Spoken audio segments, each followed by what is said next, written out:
Good afternoon. It's 4 o'clock and we begin with breaking news on the south side of Indianapolis. That's where police say road rage along I-65 came to a deadly end. Karen Campbell is live near the scene. And Karen, I know you just spoke with state police. You got an update a few minutes ago. What'd you learn? Yeah, Dustin, Jenny, Sergeant John Perrine tells us that there were 911 calls that came in to police alerting them of potential, of course, the car crash and this road rage incident. Now, they're telling us that this call came in at exactly 1:03 this afternoon. They are still trying to connect the dots between, why this road rage incident happened, where it happened, what started it, and if, in fact, it led to this crash. You see these emergency crews behind me now. This is a very large investigation scene.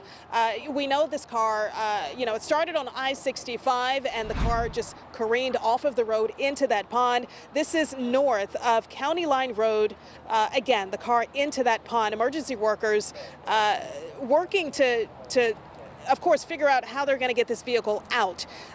We know divers went into the water to see if there were any other occupants in that vehicle. They found none. So there was only one person that has been pronounced dead here at the scene. We spoke to neighbors here in this community. They walked out of their front doors seeing all of this. One neighbor tells me that he did hear a car behind his home hit one of those orange construction barrels, but he never imagined that this would turn out to be a road rage connection.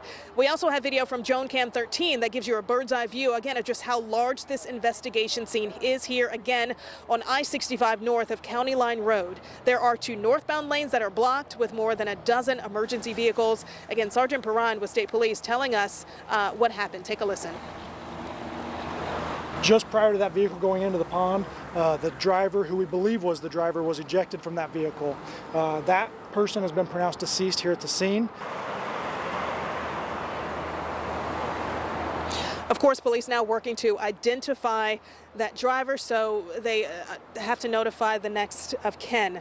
They're also collecting lots of evidence here at the scene. Now, we talked about, we asked them about, is there any suspect information? That is something they are also investigating because, again, they have to connect the dots. Why did this road rage incident happen? What started it?